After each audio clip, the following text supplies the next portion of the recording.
Hasadiga Ibawai Asadiga Evans. Evil Eye. Yeah. I am excited to talk about this. This is great. Yeah, how are you today? I am doing well. I am doing well. It has been almost a month and more since our Yeah, last it's been a podcast. while. It's been a Yeah, while. So unfortunately. sorry Yeah. about our absence. We were absent for very good reasons, personal reasons, but very good reasons. Yeah. And the break was Yeah. much needed. hmm And I'm glad that we've finally returned to our routine. What are we going to be talking about? We had so many ideas, but this one is taking the forefront. But we are going to have some fun. Yes. And we are going to unpack the Book of Mormon musical, Yes. mainly because I saw it about 6, 7, 8 months ago.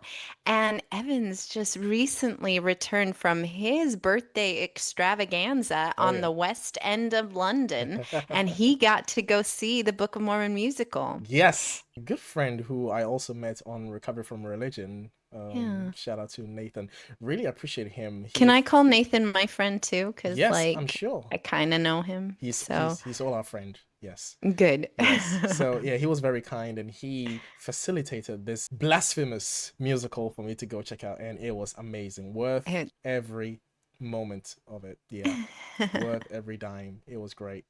It was great. I am so glad because I honestly felt the exact same way. And yeah, I was like, okay, we have so many things we want to talk about, but Hmm. this one is a fun come back to podcasting kind of episode. So I am Yes, excited to break this down yes. and have some fun along the way Yep. and talk about it. And Casadiga Ibuai. that's right. And we're going to find out exactly what that word or that phrase means. So, I mean, just a little bit of a background. It came out in 2011. And this is where I was at in 2011. I was pregnant with my second biological son, my third son. I had actually just moved very close to New York City where Ah, it had its premiere. I was living in Connecticut at that time. And I remember when it came out, so many members of the church and the leadership were like, don't go see it, don't patronize it because ultimately it's not accurate and, it's not a good representation of our faith. So we shouldn't support it. One of the things that was circulating at the time was that how you get a playbill when you go see the show? mhm. So you get like the content, The itinerary. who, Yes. yeah, who is who, the actors' profiles and so on. Right. Well, the church actually paid for some space in the playbill. And they were kind of clever with the marketing because they said things like, well, now that you've seen the musical, why don't you read the book? Oh, Something along those lines. So they capitalized on this moment by trying to tell people, okay, so the musical isn't accurate, but if you get your hands on a copy of the Book of Mormon, you can really read what it's really all about. And interesting. then I know Interesting. that they would have missionaries outside of the theater where they were What? available to, yeah, so it was a whole little campaign to kind of counter the Book of Mormon musical movement. And it's funny because at the Interesting. time, honestly, this was my honest reaction. Okay, so again, I'm pregnant and this is where I was at in my journey is, and as I've shared so far, I was always one that if it didn't land right, I would question it, but I couldn't really question it out loud. So it was more of an internal questioning. Of course. Yeah. But my thought was, why are they asking us not to go see it and not to patronize it?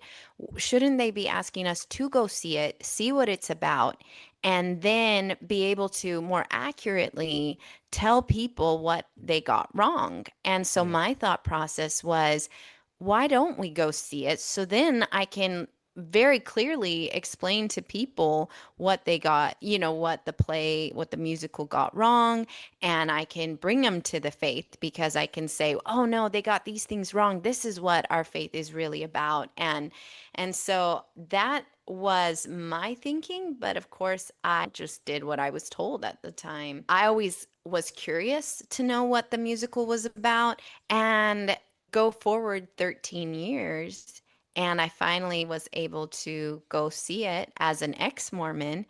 And Evans, I can't even begin to tell you. I watched it with an open mind, thinking, okay, let's see all the things that they got wrong. And beat by beat, I would say that the Book of Mormon musical gets it 98% right. Wow. Almost Wow. everything that they explain and portray in the Wow. musical is accurate. And so then I started thinking, I wonder if they didn't want us to go see it because there wasn't anything wrong with it. Mm. And there wasn't anything that was inaccurate about it. I mean, they don't get it all right. There are a few things that I'll bring up that I'll point out that they didn't, but so minor compared to the majority of this Right. Right. spectacle that, we all attended and went to see. I mean, you would I expect any form of art form representation of something that is true. You would expect some form of exaggeration or an extra, absolutely, like some liberty that people take with our art, right? absolutely, So you would expect it not to be. yes, If it was 100% accurate, it wouldn't be art, would it? It would because it's down through correct, everyone's own interpretation correct, and from their own lens. So it would correct. never be 100% accurate. That wouldn't be art, would it? That would just be No, reality. Yeah. but Evans, the irony is it's very, very, very close to being Wow. very accurate. Wow. And the research that they must have put in, Yes. I'm like, wow, they nailed it. And I'm just so excited to finally have an opportunity to talk about it because it's become one of my top 10 favorite musicals. I'm a Mm. big Broadway junkie and I love Okay. theater. I love music. I love musicals and I like plays as well. But I I genuinely was so surprised at how good it is, how accurate it is, and how much it really can be triggering and hits Mm-hmm. home. When I was able to go, I actually went with a group of ex-Mormons, and Mm. one of the gentlemen that I was there with, the second act was really triggering for him Wow. because he actually had served a mission, and there's just a lot of things that really resonated and were really hard to process. And I remember walking out of the theater with this group, including him, and he was really like kind of struggling. And so, Wow. although we're gonna have a lot of fun with this, a lot of this is, It's close to home, it, right? Like yeah, it's it's something that heavy. meant.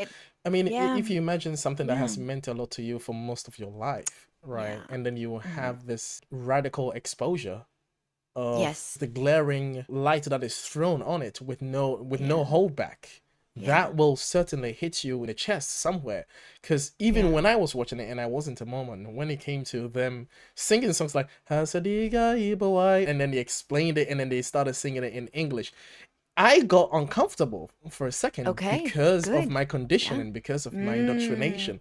I got okay. uncomfortable with it too, and I was like, Yeah. "Whoa, that Uh-oh. is crazy, right?" Yeah, That's and then it's true. right, so it makes total sense for someone who Yeah, was directly affected by yeah, that very denomination yeah. would have some mixed feelings about it. At least, yeah, that's Yeah, natural. Yeah. yeah. There was one scene in particular that I remember was a bit jarring for me. Mm, Nobody was saying anything. Nobody was doing anything. It's just that the missionaries walked out completely dressed in white with white ties, white shirts, white pants.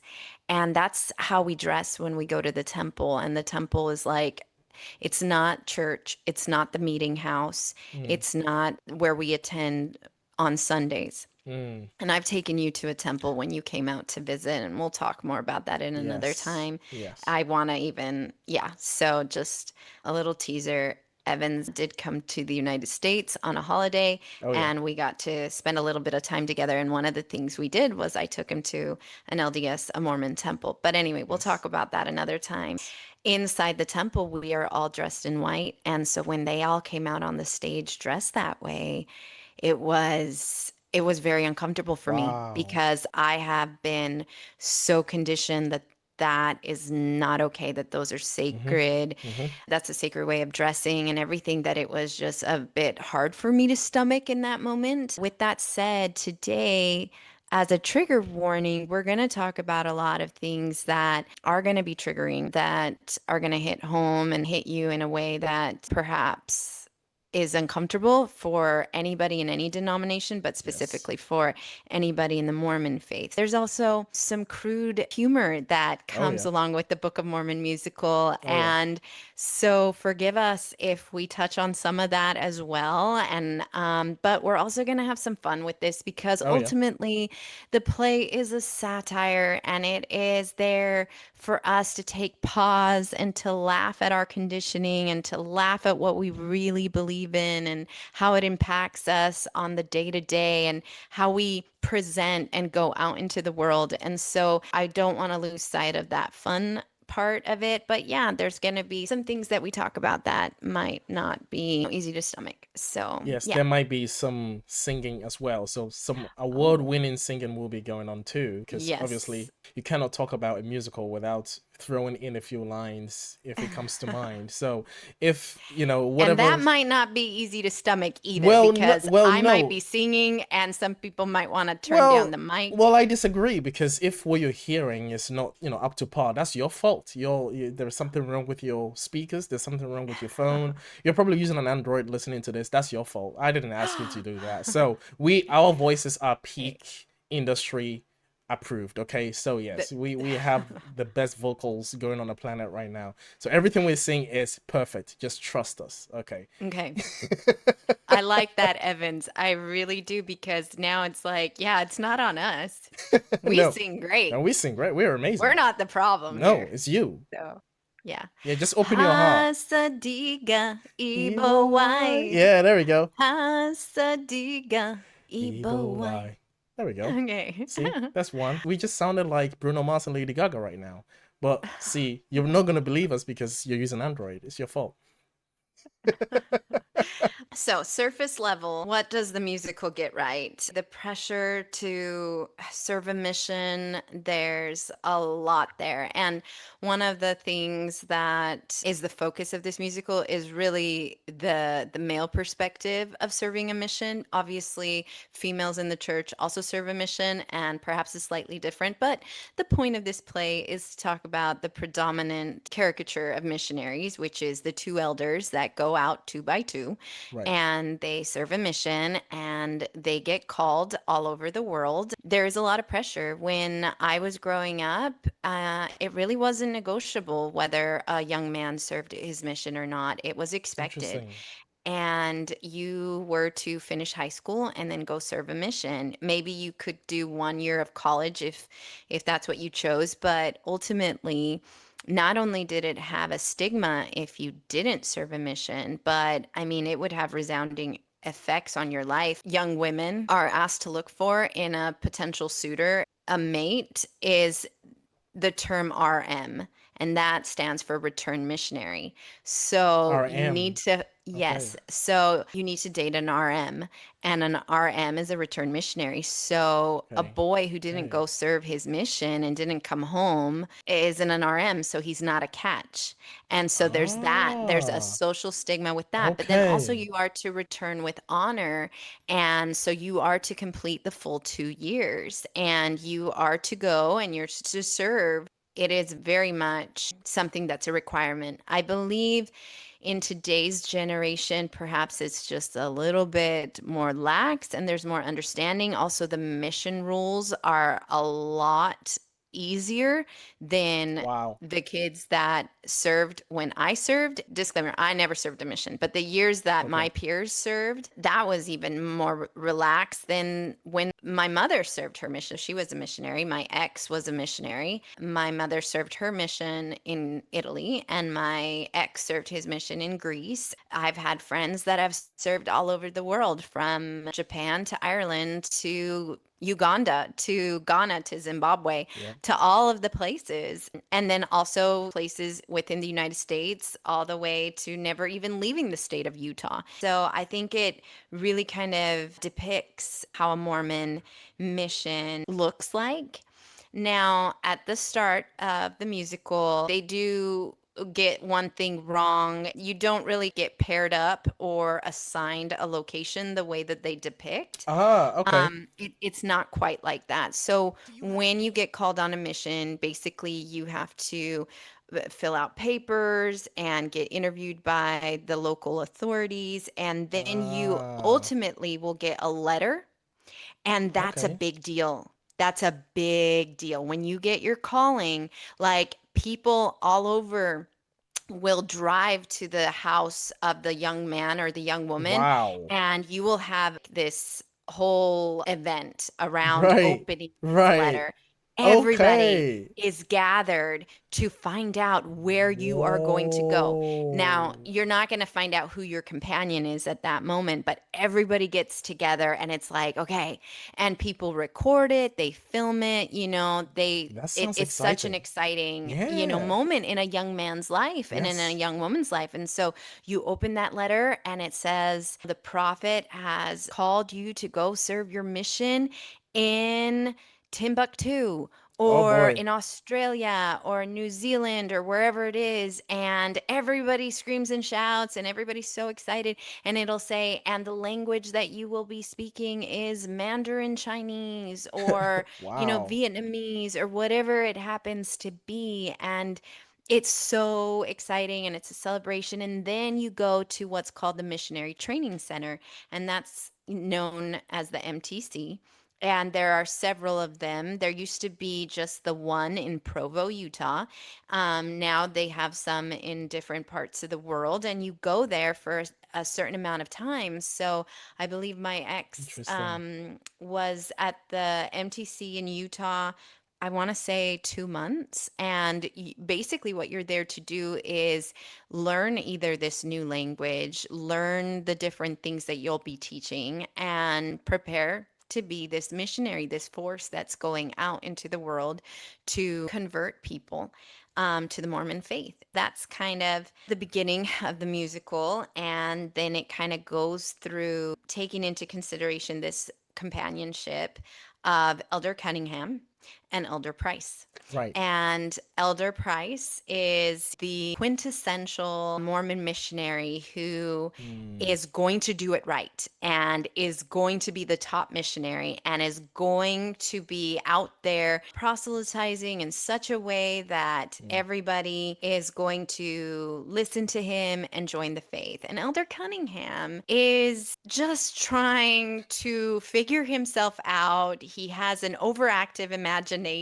He is just wanting and craving love and acceptance and And he inclusion. wants to fit in. And Yes. he does desperately. And he's a sweetheart. I love Elder Cunningham's character. Yeah. And I love Elder Price's character too, because in a lot of ways, I resonated as a youth. Some of the things that he says, some of the dialogue that he's asked to deliver in his performance, it hits home. And my ultimate favorite song in the musical is one that he sings, and it's very powerful and it's very triggering for me in a lot of ways, just because, yeah, I was indoctrinated and conditioned to feel and think the way that he thought and spoke. So we're looking at a Yeah. generic take, Yeah. and then we're Yes. gonna go through them step by Yes. step. No problem. Yeah, that's how I was going to structure this. I also wanted to point out how, for me, watching it post Mormonism, Hmm. I found that satire became a form of therapy for me. Mm. It was nice to laugh at Yes. some of this. There were some things like the Spooky Mormon Hell Dream song. Oh my goodness. Like, Yes. there's just so many things that ultimately that cringiness became consolation. Mm. It became, I don't know, comfort even to have it depicted in the way that they did, kind of brought closure even to Yeah. me Yeah. and in Sounds a lot good. of ways. Jesus So, hates you. This we I know. know. For the Bible tells us so. Oh Yeah, man. anyway. Some of the things that I think it oversimplifies are like the emotional and spiritual trauma. Sometimes it portrays missionaries as clueless and harmless. And I I would see. argue that some have caused significant damage. I know I've had Mm, a lot of my ex-Mormon friends who have served missions have felt a great deal of responsibility in having misled and misguided a lot of people. I've often talked to them and said, you know what, I don't think you need to take that on I because see. you didn't know any better at the time. And so you were just doing what you were told to do. So here's a question I have for you, Evans, Okay. because this is also something that I feel like is a miss and an oversimplification. But you went into this. Had you done any research? No. Had you any idea that you were going to go to Africa in this play? No. No. So, yeah, I was going to say, I think one of the things that it gets right very much is that white savior complex, Yes. but I didn't particularly like necessarily how stereotypical it was of Africans. You Yes. know, it kind of made them also kind of look dumber Yes. and a little bit more savage like Yes. than I would argue they truly are. So that doesn't land quite perfectly, in Hmm. my opinion. How did you take it? How was your experience with that? I thought it was absolutely hilarious. It definitely played into the stereotypical view that Yeah, Europeans would have of Africa, right? Like some form of yeah, like savage, mentally low when it comes to intelligence and even language and the way that they try to depict them in how they are with each other, the dynamics that they have with each other and being willing to cause harm with each other without any repercussions until the white saviors came and told them, "Oh, hey, right. actually, this is wrong." It's like, "Oh no! If it Yeah, wasn't for you saying that this was wrong, we there was no way we would ever know that this was wrong." right. Thank you very much, white savior. Yeah, So yeah. that was funny because it's a stereotype that has been depicted around Europe, especially America, for a long time. Sure. Even Yeah. now, it's still some residue of it. Mm-hmm. And I, I thought it did the show huge favors Sure. to show the mindset, at least at the time, of the type of people that they were going to. Especially, I mean, the reaction of Elder Price when he was told to go to Uganda, he was going to go to Uganda, and his Yeah. reaction to it was like, Yeah. "Wait, no, like." Why? Why Yeah. Uganda? It's a bad Yeah. place. It's an ugly place. It's a stupid place. It's a Yeah. place. It's inferior. I don't deserve Well, to go to Uganda. that's right. Exactly. He Yeah. wanted to go to Orlando. Orlando.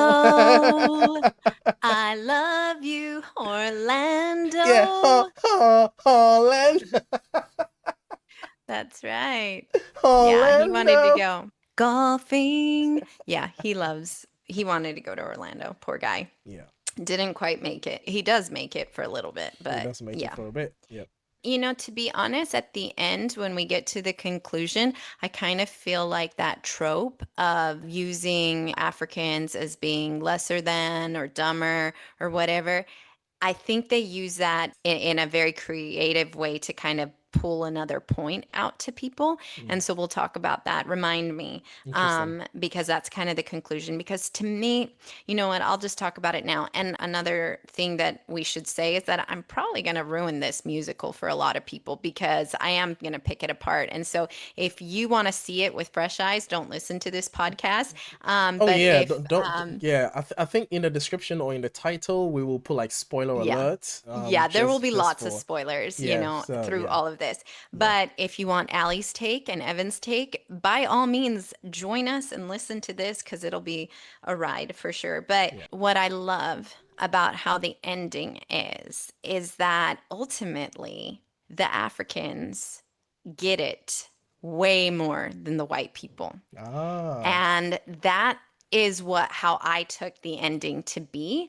Ultimately, the evolution of the character of Elder Cunningham is that he's trying really hard to understand how to proselyte about the Book of Mormon and how to bring people into the faith. As he's struggling, he's realizing that the narrative, the script that he's been given just isn't landing with the Mm-hmm. Africans. Mm-hmm. And so he uses his imagination Yeah. to create an even better story. Yeah. And that seems to resonate more with the Africans in the village. And ultimately, though, what happens at the very end? The Africans take the story, Mm-hmm. but they know it's a story. Yes. They have an understanding that this is just a metaphor, that this didn't really happen. There was no Yes. fucking of frogs. There was No. none of that No. happening. But what they understood was that it's a story that helped them, that united Yes. them, that helped them do better. Yes. And Exactly. I mean, not, I mean, this would be a perfect way to conclude the podcast, but ultimately, Mm. if we looked at scriptures as not literal Mm. and we Mm. just took them as the stories that Oh yeah.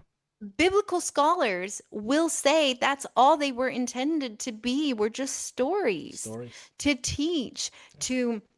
to get a point across, Mm. to help the people, to they were written for their time, for the people of their time, to get a point across, to get a message, to get propaganda even across. Yes.